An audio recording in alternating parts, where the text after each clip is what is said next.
Hello again. It's been a while. I have most of my voice back, so I'm finally going to present another demo for you this month. You'll have the demo, the supply list, equipment, and all that in the newsletter. I'll talk a little bit about it as this goes along. It's about an hour long. I chose to do a gouache study of a painting that I've semi-started, but wanted to work a few things out about it ahead of time before I go any farther. The painting I'm working on is a 24 by 30. So this is a little 6 by 8 scaled down version of it. So this way I can work out some of the issues that I was starting to have on the larger painting and think through some things instead of having the larger surface to have to get them correct on. So I'm painting on a Canson, I think it's a Canson watercolor board, illustration board, and you can buy them in a pad. They're 9 by 12 or 8 by 10, and it's just basically some sort of paper, depending on the type you buy, mounted to a nice 4-ply board. And it's all acid free. It's not going to buckle on you like paper does sometimes. And it takes the gouache very, very nicely. It's got a little bit of a texture. It's a cold press surface, so it has a little bit of a texture. And cold press means, in terms of watercolor paper, if you don't know, it's slightly textured. It's not smooth like bristle or plate or kid finish paper. And it's not really rough like rough watercolor paper. So it's kind of an in-between surface. So it takes gouache well. It has some tooth to give you texture if you need it while you're painting. And all in all, it's just a real nice board. There's a bunch of different types, Strathmore, Canson. There's a place called Cold Creek Press that sells them. You could just use 300-pound watercolor paper too, or paint in a arch pad where the sheets are all glued together around the edges. But I'll go through the palette here in a little bit. But right now what I'm doing is I put a wash on, and gouache dries so fast if you haven't used it that you can paint over it nearly immediately. So I put a wash on, and I use some ultramarine blue, little little Naples yellow light, a little yellow ochre, and a little bit of alizarin. And what I want is this, it's kind of a backlit forest scene, and that's the forest from down here. So there's a lot of palmettos, and just things that stick you. But it's got this nice bright backlit quality, which causes the darks to raise up in value, and for the light to become very milky. So one reason I put the Naples yellow light out, and I do this with oil paint and acrylic also, is that it has this milky quality to the color, so that if you mix anything with it, you get kind of a haze to the color that you mix.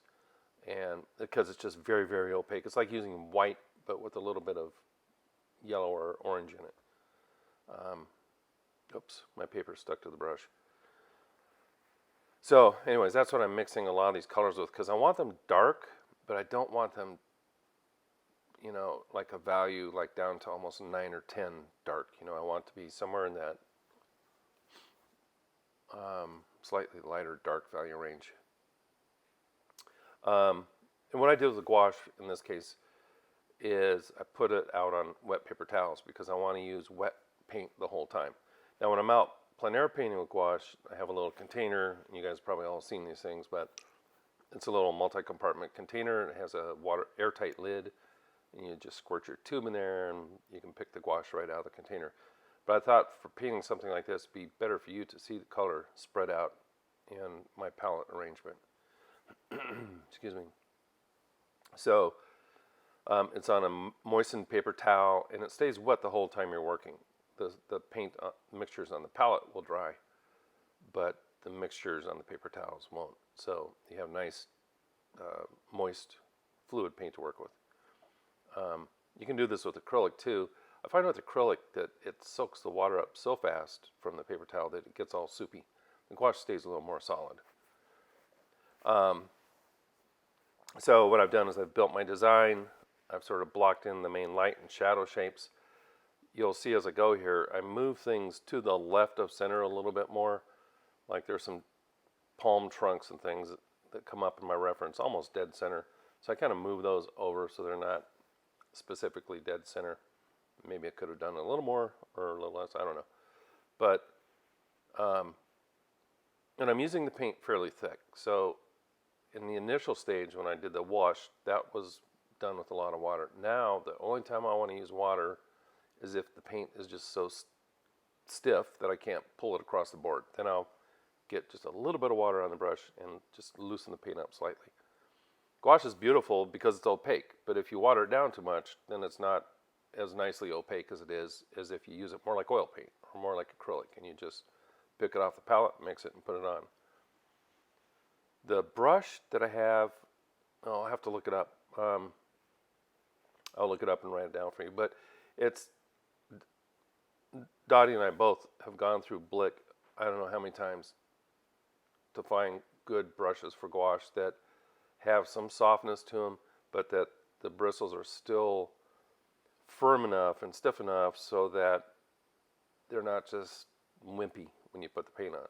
And these little brushes are great. I love them. I use two sizes. One's about, I don't know, 5/8 of an inch, one's, or 9/16. One's about 3/8 or something like that.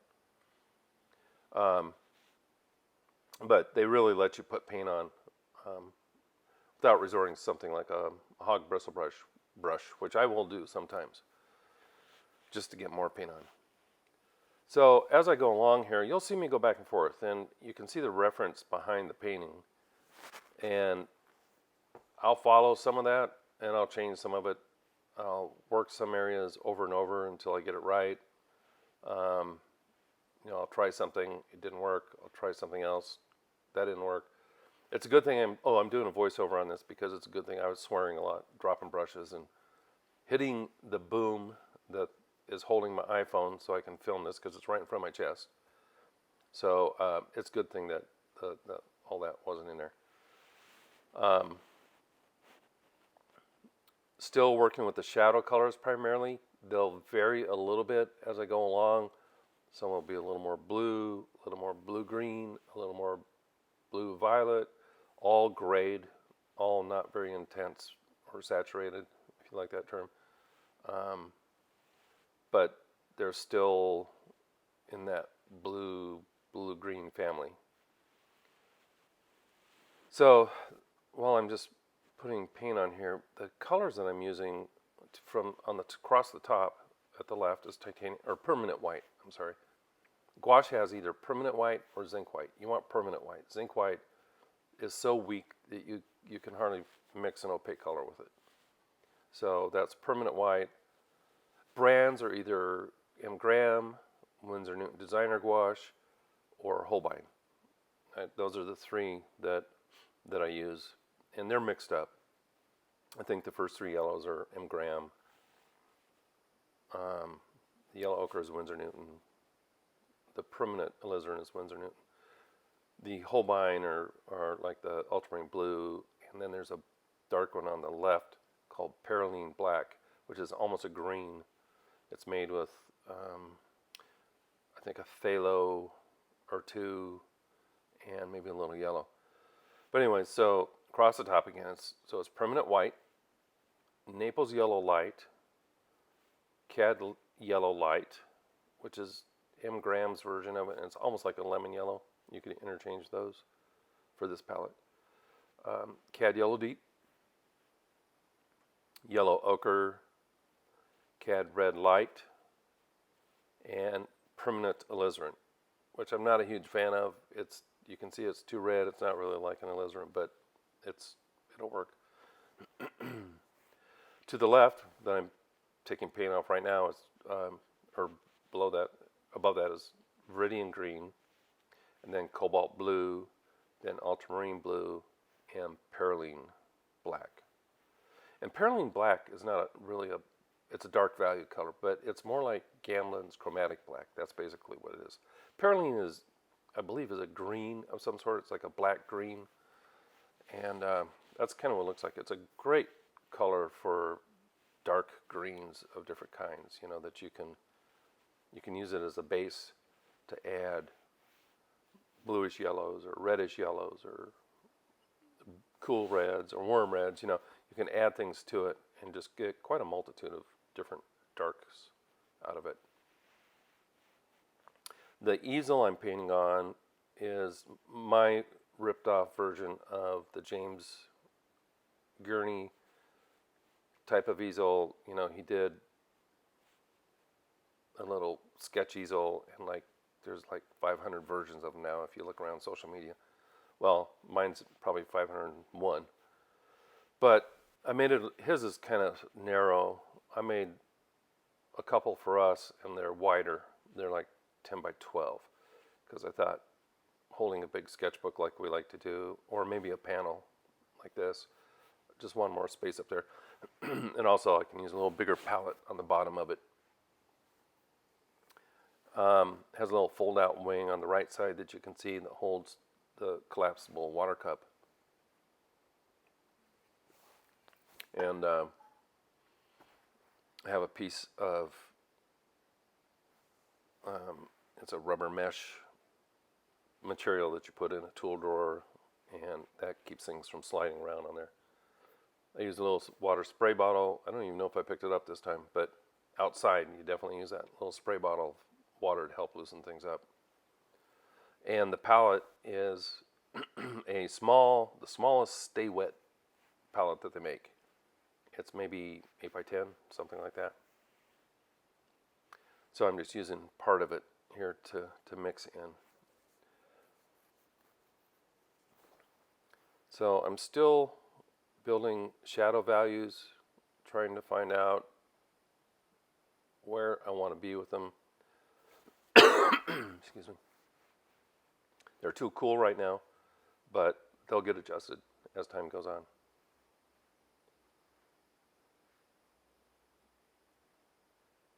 So this and that mixture, that was kind of a blue violet, and it was a little too blue, so I added a little bit of cad red light to it. So painting woodland scenes like this, like interior woodlands especially, I think you get very frustrated if you're trying to paint exactly what your reference is or what's out in front of you. And I mean, we talk about this all the time, and as painters, and you read about it all the time, but it really does hamper your progress with a scene like this if you're too beholden to your reference. So it's best just to look at your reference or look at your subject if you're painting from life and interpret what's going on, and then put your own spin on it. Put things where you want them, de-emphasize things that you don't want to emphasize, build up things that you want to emphasize more, and so on. You know, you just have to paint it instead of trying to make it look like the actual subject looks. That just never works very well. Even in the most representational painting of something, you know, you can take someone to that spot or to that person, and they're not going to actually recognize that spot or that person as what the painting is, because, you know, it's painting. It should be different. So what I'm looking at now are just all these little spots of light bouncing around the background, and I'll do quite a bit of stuff like that, like putting palm fronds on it, just trying to get a little bit of information so that all of the parts meld together eventually, you know, without having it look too broken up. The nice thing about gouache, and you can do this really fast, is that if you get an area that's too disjointed, too choppy, or the color isn't quite right, you can actually run a glaze over the top of it. And just a nice watery glaze. But the only thing you don't want to do is once you put the glaze on, you want to just leave it. Don't touch it for a little bit until it sets, because it pulls up and puddles up all the color from underneath. And if you touch it with a brush, you just mix it all together. You'll ruin what's under there. But you can actually just get a wider brush and lay a thin transparent glaze over a whole area and change the color tonality of it. Make it warmer, make it cooler, whatever you want. It's one of the nice things about gouache. In that it dries so fast. Like, boom, it's dry. It's dry before it leaves the brush, it seems like sometimes.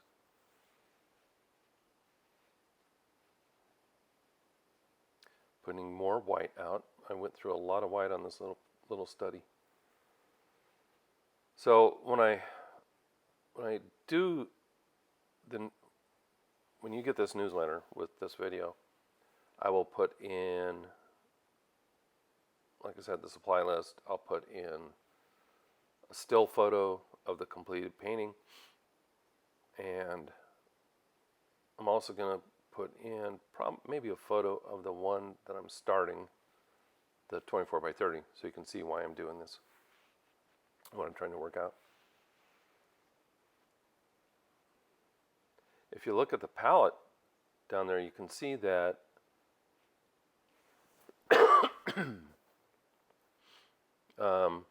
it's a very high key palette. Outside of the shadow area, everything is very high key. Almost the green of some of the palmettos are really the only middle values, and maybe some of the shadows, but it's mostly, everything is a high key color, high value color, just because of the brightness of the light.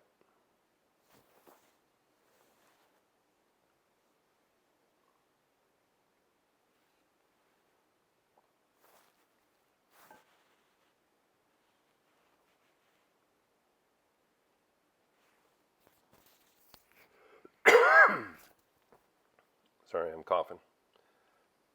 So everybody, apologize for the whole COVID thing. I took a trip up on Father's Day weekend to go see my sons in Minnesota, and came back with it, and gave it to Donnie, and everybody, I don't know if anybody hasn't had it. We hadn't. We didn't think we were going to get it, but we did, and it's amazing how you can't fight it off like you can something like cold. It just keeps on hanging on, dragging down. But we're both doing much, much, much better now.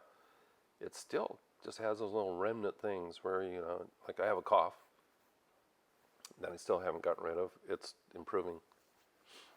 But they're just weird little things that don't ever seem to go away. Hopefully they will. Next week, I'm going to try and get something out to you guys. If I don't, we've been painting for a show at Addison Gallery in Orleans, Massachusetts.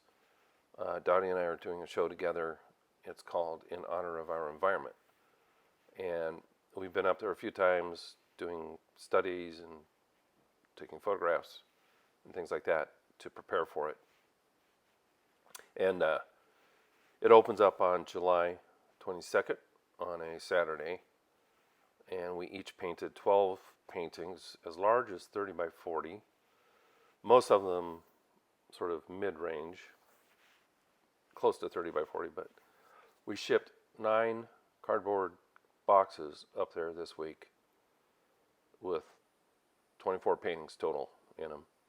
That wasn't fun, let me tell you. Either the packing or the paying for it. But so we'll be up there for the show opening on the 22nd of July.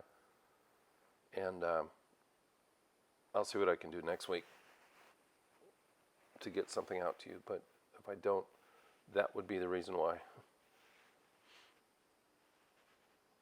So one thing I did, so I was working on these sky holes, this sky value color that's coming through, and I had cobalt and I had viridian, and I had ultramarine blue.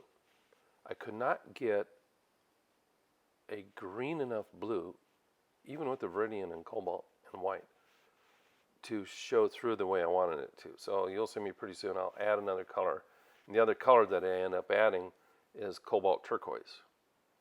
And that ended up giving me some of the greens and some of the blue sky holes that I wanted, that I just couldn't achieve with, cobalt and ultramarine are kind of grade blues. They're not real intense blues, which is why I usually like them for landscape, because they're much more natural looking colors to my eye. But in this case I needed something else, so I got out the cobalt turquoise, and that did the trick. When you're painting with gouache, something that I have to keep reminding myself all the time is that you can put marks down, and you always want to try to be as accurate as possible, but you can just, like those light spots that I was putting down in the darker mass, you always have to remember, you can paint over those in an instant. You can paint over them, you can draw over them, you can carve them back down to a different size. I mean, the gouache is just so versatile that there's not really anything you can do on it that can't be redone right away by adding more paint, or what I mean is like by painting over, or adjusting in some way with more paint. It's so opaque that whatever you put up there, light or dark, will cover whatever is up there. The only time you start to have a little problem with gouache is in the lightest lights. The white gouache, you can get into a trap where you've built your value scale up so high that you can't put enough white on there to make it bright. And the white does tend to sink in. So sometimes what a lot of us will do is use something like acrylic gesso, acrylic primer, and use that as the white. But you have to be careful, because of course once you do that, that can't be dissolved in water. So that's a permanent mark that you're going to put up there. But as you get to the end, if you need a lot of very light excuse me, bright spots or touches or highlights, white acrylic primer is a useful thing.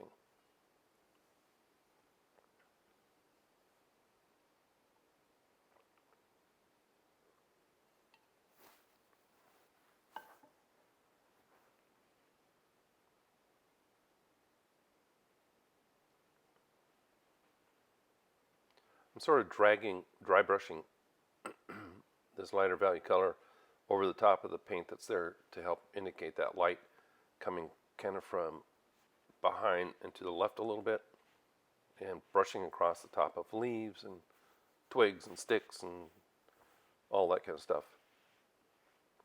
And just by dry brushing it, I can kind of almost just lay a soft hazy scumble over the top. Now, here what I started to do is I decided that these trunks needed to be slightly complementary to the other color, a little darker, a little warmer, because the bark of these trees is a little warmer than the foliage. So to help them separate from the cool blue-green, blue-violet of the foliage, I added a little bit of cad red to ultramarine blue and a little bit of yellow. And that gives me sort of a brown that will stand out from the cooler shadow colors that all the foliage has created.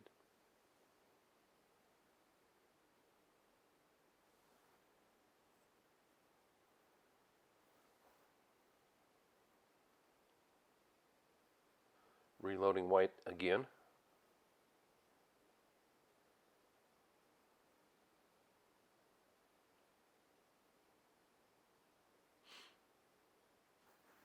I got this little teeny brush because I wanted some little sharp notes and things, and I just wanted to see what I could get going with that. Like, on the forest floor around here, it's littered with palm fronds. fronds and sticks and vines and all kinds of great textural things. So this painting, I want to have that sort of stuff as part of it. And these would be sharp little notes, little dots and dashes, and indicating foliage or twigs or palm fronds or whatever. So that's what I'm doing here, and making the little color notes slightly more intense, so that they pop a little bit away from the background color.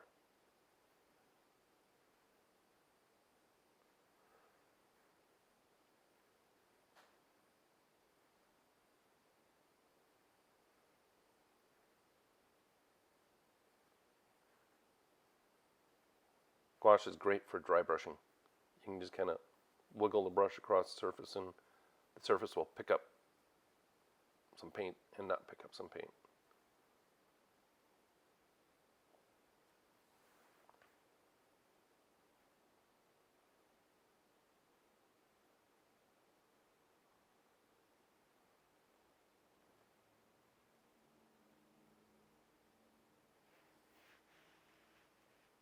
So here I decided I needed to soften that edge in the light. So rather than have it be, usually you get the most contrast with the lightest light and the darkest dark where they meet. But if you want the effect of bright halo-y kind of light, actually softening that transition gives the effect of that blur of the brightness of the light. You know, it makes you feel like it's almost blowing out in your view, you know, in your vision. So that's what I was doing there. So here you can see I put out the cobalt turquoise, which is that very green turquoise color. And that was what I needed to help put some sky value color back there. And sort of saved my day.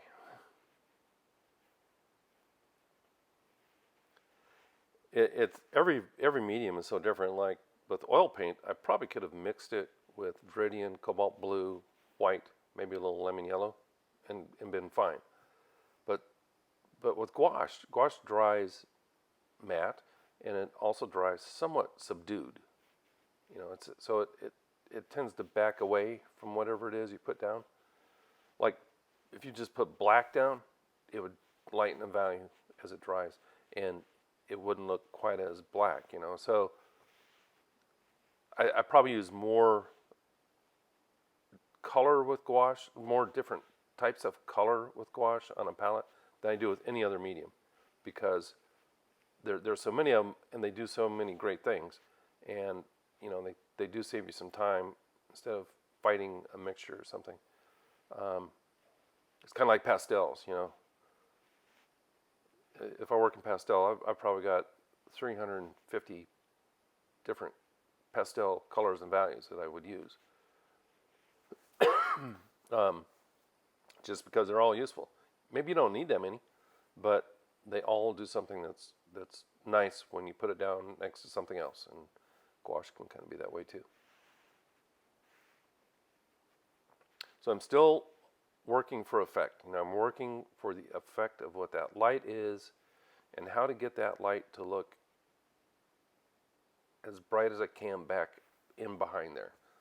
Now, I could probably really make it look bright if I remove that palmetto that's right in the foreground, but I just love that palmetto, and my goal is to try to work the painting out so that I can include that palmetto in there and have it as like a stepping stone in and around that little group of trees where the light is coming from behind.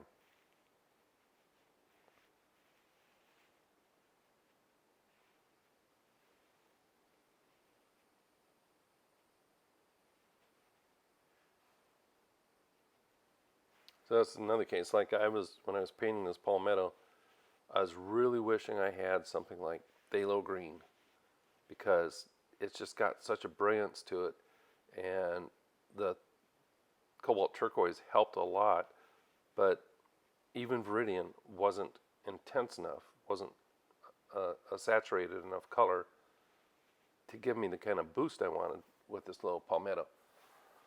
Now part of that's my fault because it doesn't need to really be that color. You know, what I want is the contrast of the brilliance of it against all the other cools in the area and in the background. But I did eventually get there. But that was something I was dealing with as I was painting along here.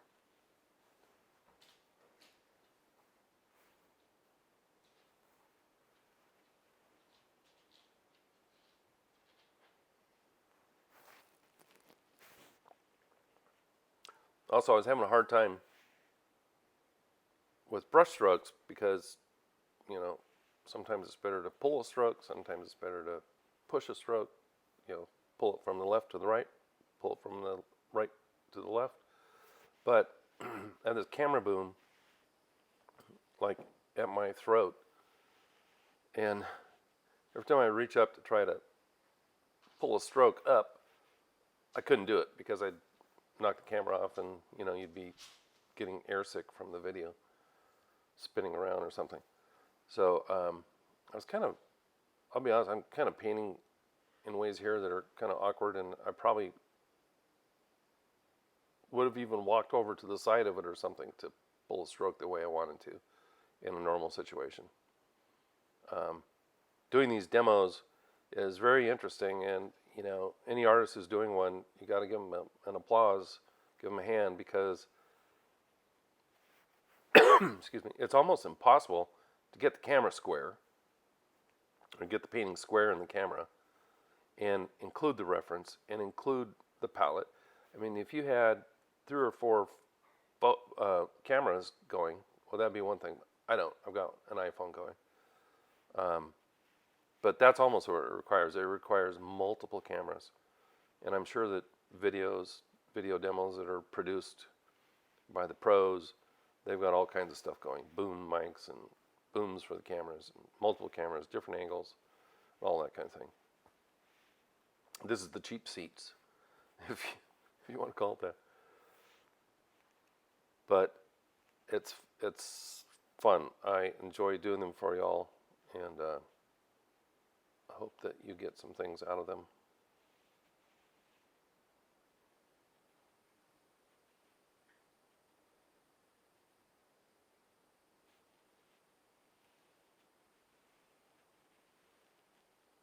Now, you know, through this whole painting, I picked up the little round brush, and I think maybe in a while, or else I already did, I've used kind of a filbert shaped brush, which I put down right away because it was worthless. It's too soft. But pretty much the whole painting is painted with this flat, or this bright, and the other bright. This is the smaller of the two, I believe, and the other one's a little, like maybe a 16th or an 1/8 inch wider. And they pretty much do the job. You know, there's not too many other things you need in the way of a brush. When I paint outside a lot, I also will use the hog bristles, like I mentioned, because they'll pick up a lot of paint. So if you're painting a bigger piece, oh, this is 6x8, by the way. I don't know if I even said that, but this is a 6x8 inch painting. But if you're, if I'm painting outside, I'll take a flat hog bristle, you know, maybe a number 4 or number 6, and I'll use that to paint with too, because it lays on beautiful textures. You know, it puts on gloppy paint. And gouache is beautiful when it's dimensional. You know, when it's not just watered down too much, kind of an impasto look to it almost. And you wouldn't want to do it super thick on paper or paper board because it can crack. But but we're not talking that thick. We're just talking a little bit more texture to the surface than if it were used like watercolor.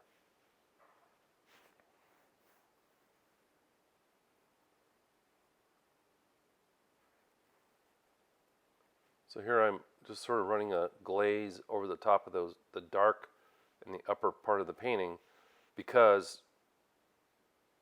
it was a little too dark and I want some light coming through there. You know, I want the feeling of the light kind of coming through the tops of the trees, and then getting darker as it gets down towards the land where they meet the forest floor. So I'm running some lighter values, glazes and scumbles and things over the top of that.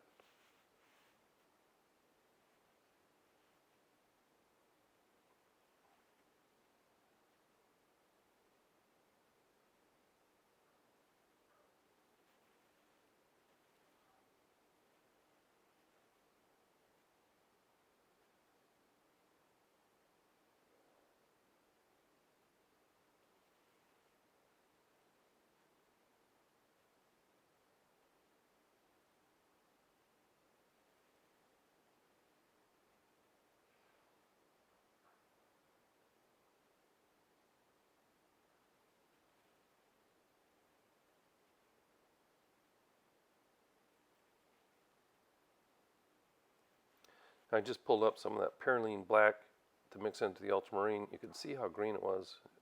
You can go back and look at that. But so it's nice and green with the blue, and a little bit of that permanent alizarin. So you're working the complements of the green and the alizarin red, and so that helps gray the blue down. You know, it gives it a nice, more of a nice neutral blue-gray color.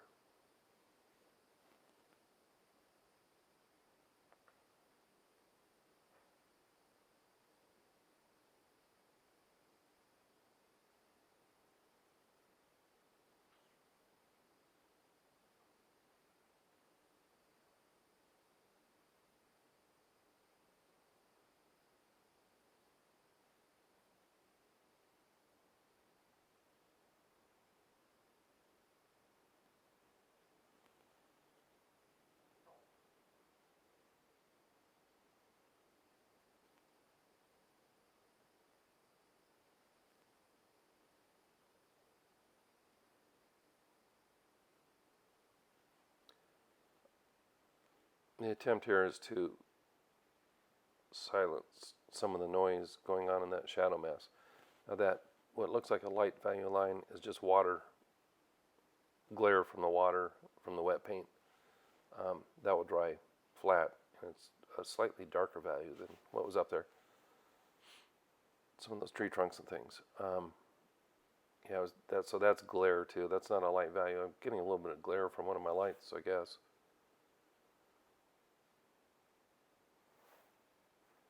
But it will dry flat pretty soon.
The larger version of this is going to be an acrylic painting.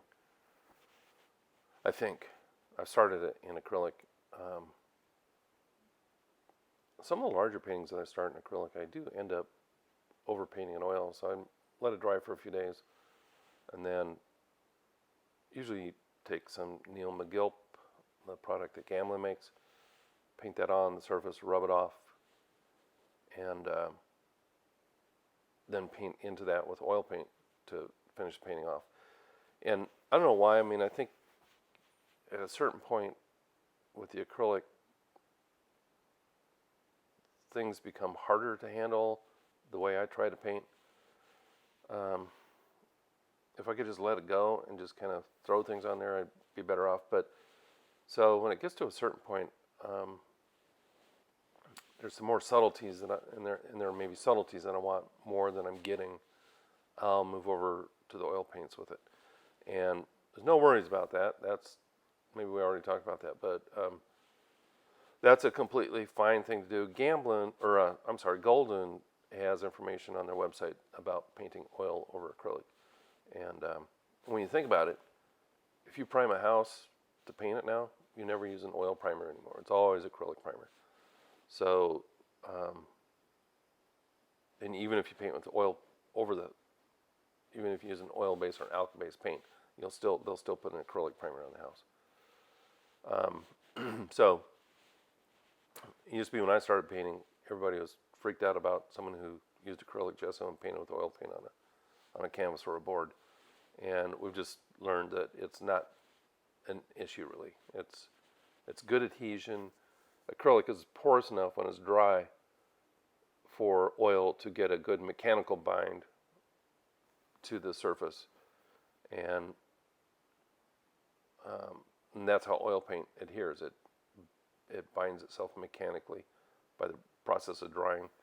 So it's an okay thing to do, according to those people who know more about materials and all that than the rest of us.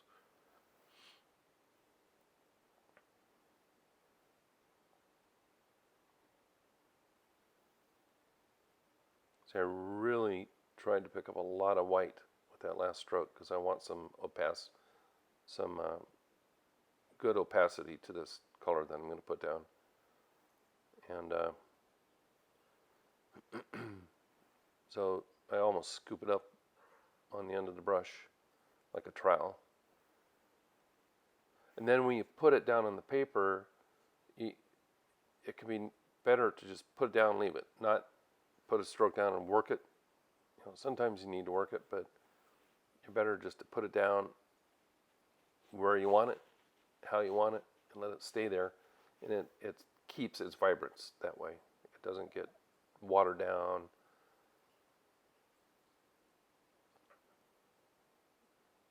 Or become less than what you intended it to be.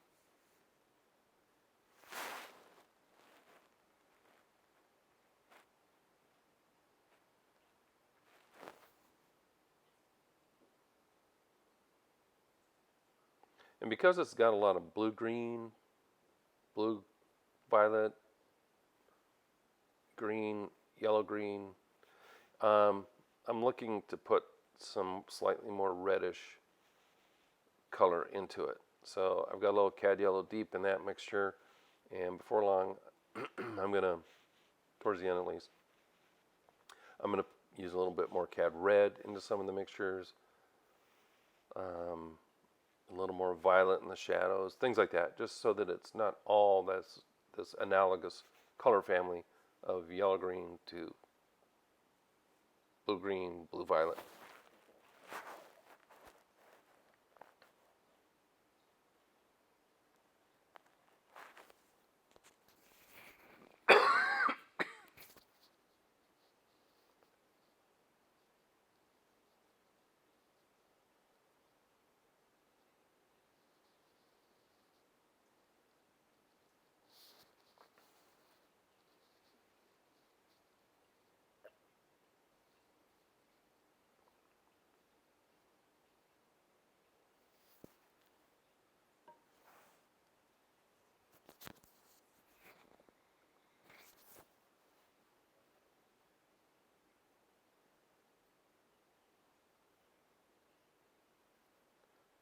Poking away at little value notes to help give some depth so you can see through some of the darks.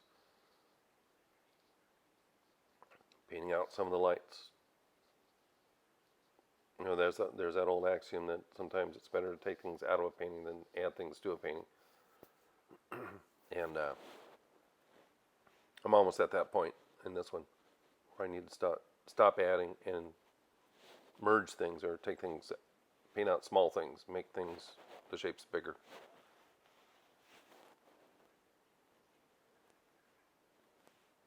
And then again, that's something kind of interesting to talk about. Like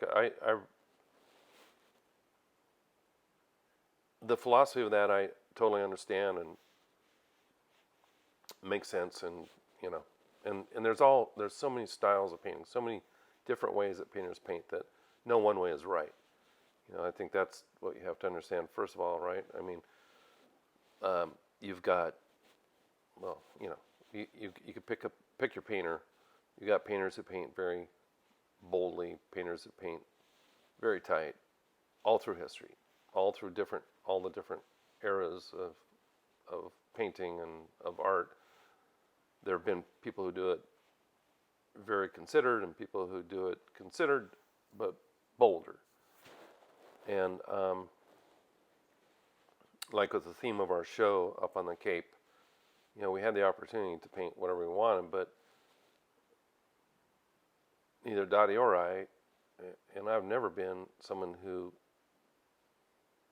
was a fan of painting things that were sort of interlopers in the natural world, you know.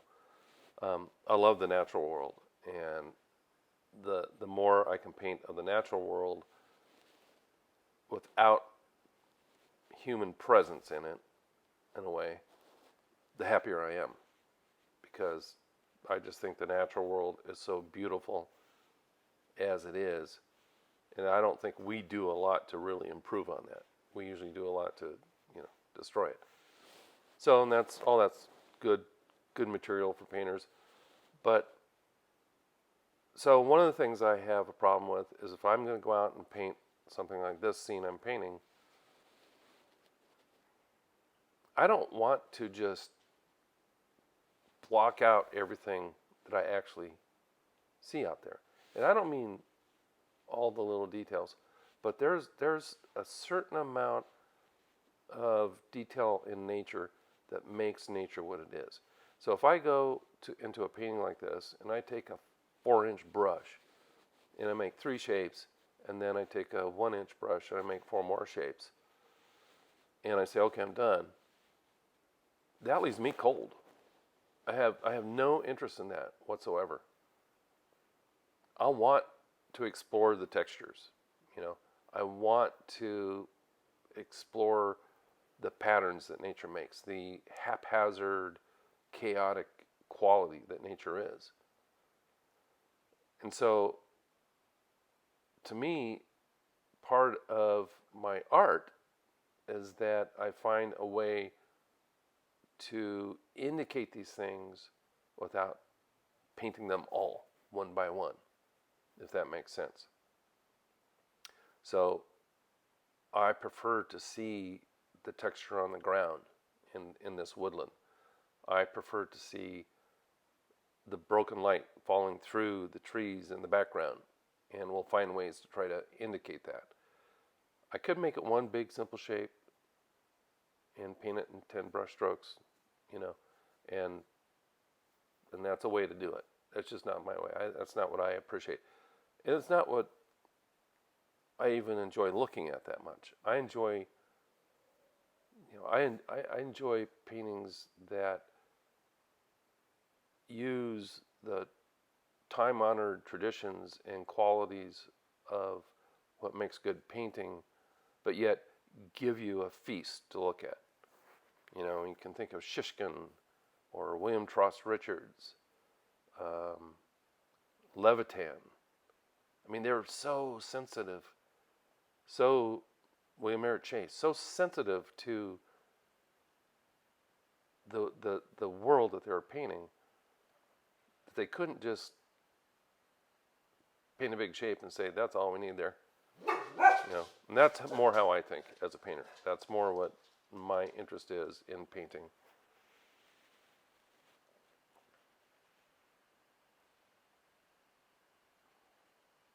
So I say that in case you're wondering why I'm doing all this stuff I'm doing. Well, I'm looking for a composed arrangement of small parts and big parts and how they all fit together, and so that there's a harmony between all of those. You know, if you if you paint everything that's there, you can kind of destroy that harmony. But if you don't paint enough of it, you can also destroy that harmony, in my opinion. So I'm looking for nature to tell me when to shut up and be quiet and quit putting all this stuff in. And that's a hard part. You need to really be honest with yourself while you're painting and say, is this too much? Have I gone too far here? Am I overstating what I wanted to say? And you never know. I mean, I don't. I'm not that good to know exactly what it should be in the beginning. I have to paint it, take it out, put it back, change it, move it, to be able to find that balance.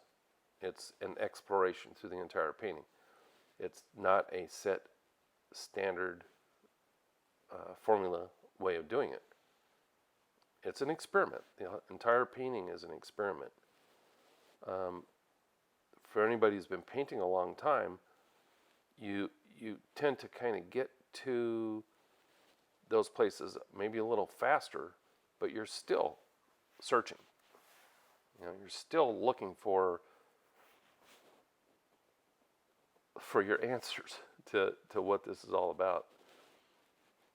And when I was younger as a painter, and I was painting a lot of wildlife, and the answer is simple: just make it look like that bird. But the answer isn't simple. It's the more I paint, the more I realize that those answers are what you're painting for. That's why I'm painting, is to try to find answers to what I think gives me the tools to be expressive about something that I love as much as I love nature, and love the outdoors, and love the natural world.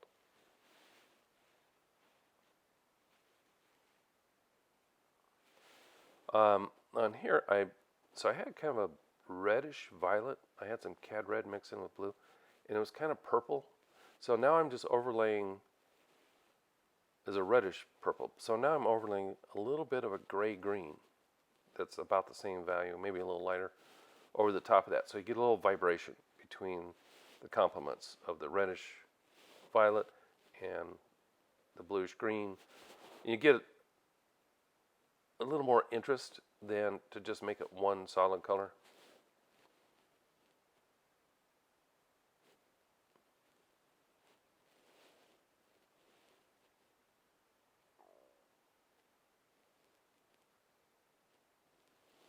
Now I'm working there just to really pop that light right at that junction where the base of those trees are dark in shadows, and that light comes around the corner from behind them. So that's where everything is concentrated as the brightest note against the darker notes.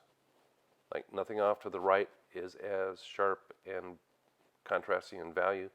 Nothing off to the left is as sharp and contrasting in value.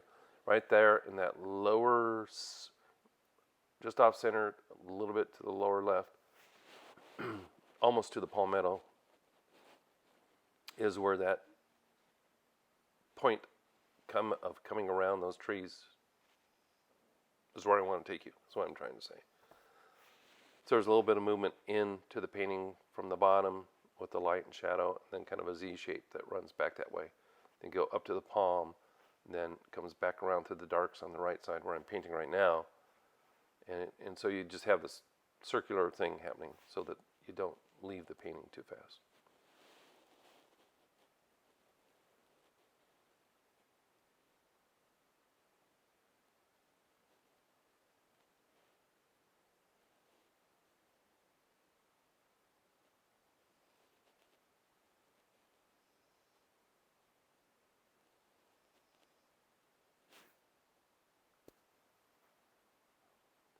So you can still see that the values, the piles of paint that I'm painting with, the values are really up in the, upper middle third of the value scale. They're very light.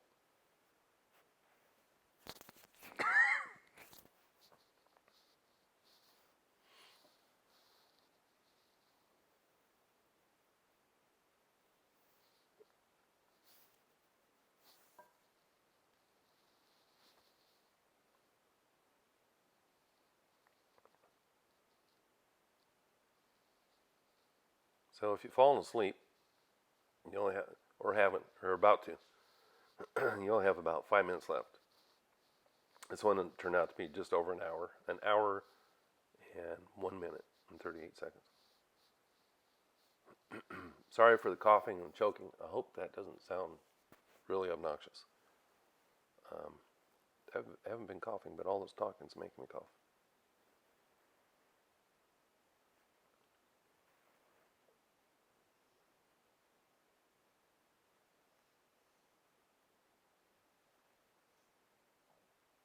Just lightening, softening the values up in there, just giving it, I'm trying to give it a little bit more atmosphere. Connecting some shadows. Things are kind of winding down. I'm starting to feel like, okay, this is probably about as much as I need to do.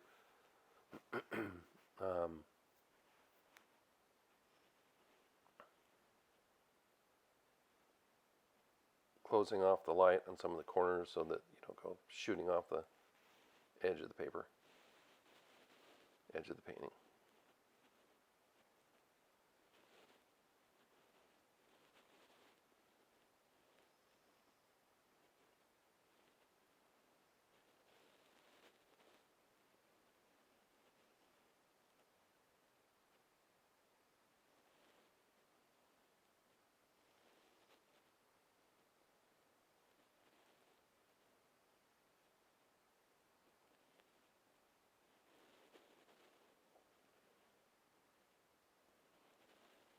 You can't really tell there, but what I was really doing was taking a dark value and just cutting into that palmetto shape so that it looks like the spiky parts of the palmetto fronds. But it looked light when it went down because of the water. And there's some doing a little bit of textural thing like I was talking about before, kind of the dot the eye part of the painting where you just hit some of these little textural things in the foreground, which pulls the foreground towards you and separates it from the middle ground and background because there's not any of that back there, and just adds those little notes of details and things that so that it looks like a scraggly forest floor.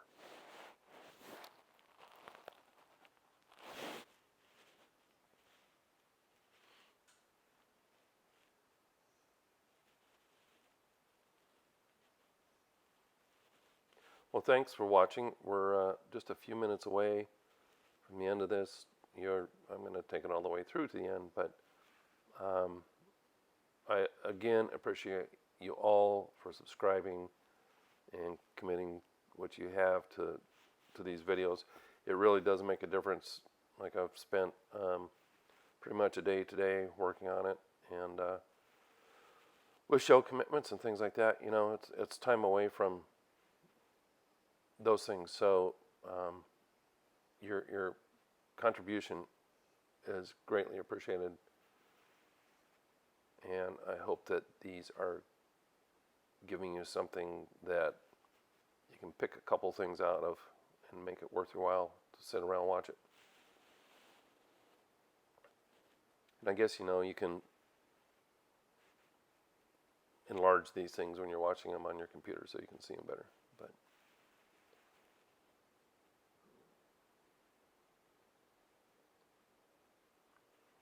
so I think that's about it.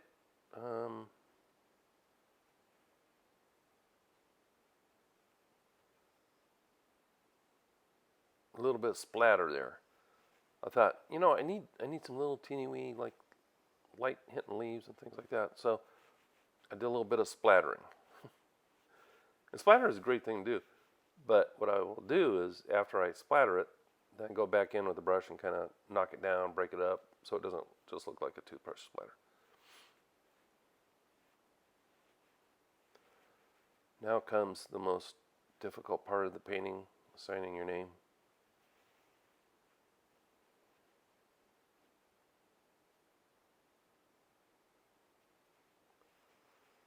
So thanks again. I appreciate it, and hope everybody's doing well. And I'll say it again, Keep your brushes wet. And have a great week. Hopefully I'll get something to you next week and the week after that. This will be your video for the month. So the reveal, hope I don't hit the camera. When you pull tape off of these things, make sure you pull it at a flat angle, like the tape flat with the surface of the board at a sharp angle, or it'll tear even this kind of board.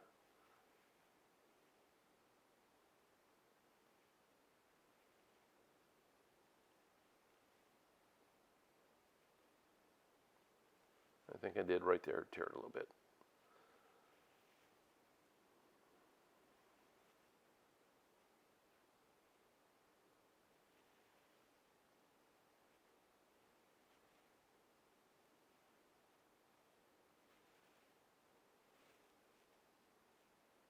Well, there you go. I'll get you in a little bit closer here as best I can, and I will send you a still shot of this. So thanks very much. I really do appreciate it.